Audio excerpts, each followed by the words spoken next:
Hi, it's Yoshi from Essence of Japan, the channel focusing on Japanese culture and traditional crafts.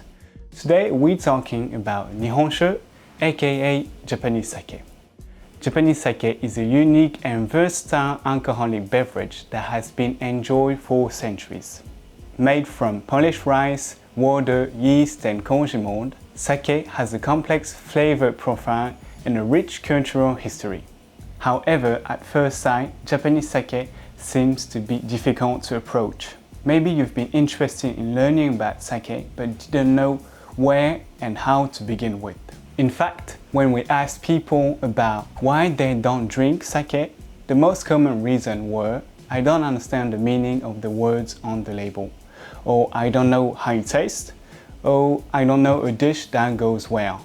Maybe some of you are in this case, and I must admit that as a Japanese myself, I often struggle to understand the labels. On one hand, there's a barrier to accessing sake knowledge, but on the other hand, learning about sake can be a rewarding and fascinating experience, especially when you have some knowledge when you're visiting Japan. In this video, we'll see 3 easy steps to start learning about sake. First one, learn about sake online. There are many online resources that can provide information about sake, but my favorite site to build basic knowledge is japanesesake.or. So this is a website of the Japanese Sake and Shochu Association that explains easily the 12 basics of sake. It's really well detailed and easy to understand as they're using icons and key numbers. I've also made a documentary about a sake brewery in Kanagawa prefecture and about how sake is made. So if you're interested, you can watch the video and I will put a link above. Second step, try some sake yourself. Once you're more familiar with sake and its basics, the next step will be to actually try some sake yourself. If you're living in Japan, you can easily find sake products in convenience stores or in supermarkets. But I know what you're going to say. How do I recognize a sake bottle? It's true that shochu and sake bottle are quite similar and can be tricky to tell one apart from another. But here's a little tip to differentiate the two. Sake must have on the label one of these series of kanji, either seishu or nihonshu. Whereas for shochu, you often find those kanji, shochu. If you're wondering what are the differences between shochu and sake, to put it simply, sake is a fermented alcohol like wine, whereas shochu is a distilled liquor like whiskey. Therefore, shochu alcohol content is often higher compared to sake, usually between 20 to 25%, whereas sake alcohol content is often around 15 to 16%. If you're not sure what to pick, here's a little sentence that can help you while purchasing sake or ordering sake in a restaurant.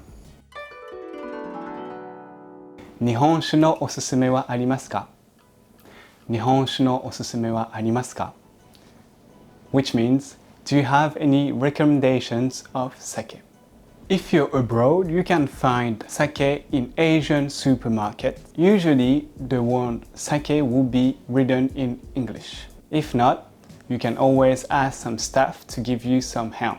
Once you've got your bottle, it's recommended to store in a dark and chilly environment and not to store it somewhere exceeding 20 to 25 degrees. That said, the best storage temperature is around 15 degrees or less, and ideally between 5 to 10 degrees. In terms of serving temperature, sake is unique as it can be served at a wide range of temperatures. But it is safe to start from something around 5 degrees to room temperature. So you can leave your bottle in the fridge and serve it straight, or you can try it when it gets a bit warmer.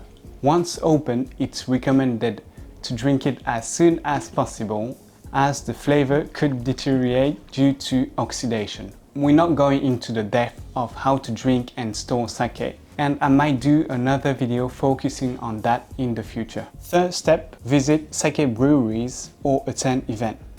If you're more Of an extrovert type, you can also visit some local breweries if you're living in Japan or attend some events if you live abroad. This site is listing all the breweries in Japan and it says if some breweries are offering sake tour. You can search breweries according to geographical areas. However, due to the COVID pandemic, a lot of breweries changed their brewery tour policies, and the safest will be to check with a phone call before going. If you're around Tokyo, here's 2 breweries that are offering visits, even though it is made in Japanese. The first one is Toshimaya Shuzo, located in Higashimurayama City, and it's less than 1 hour from Shinjuku Station by train. Currently, they are offering tours every Saturday from 11 AM to noon. There's no need to book in advance, but please do if you're attending with a large group. The tour fee is 1,000 yen, so less than $10, and the sake tasting is included. If you're going there another day, you can always have some tasting on site from 500 yen when you can try 4 to 5 different sakes. The second one is Ozawa Shuzo, located on the west side of Tokyo, a bit less than 2 hours from Shinjuku Station. This brewery is relatively far, but there are plenty of activities to do in this area, so it can be a great spot to visit in addition to something else. Currently, they are doing 2 tours per day at 1 PM and 2 PM. The tour is free of charge and is made in Japanese, but they have an English brochure at the entrance. For this one, you need to book through a phone call for the tour. If you miss the tour, you can still enjoy the Japanese garden and try some local sake from 200 to 500 yen. That was it for today, and I hope you learned a few things that will help you start your journey within the sake world. I'm usually creating documentaries on this channel, but as I am preparing for the International Kikizakeshi, a sake sommelier exam, I will try to create more content related to Japanese sake and meet some experts in this industry.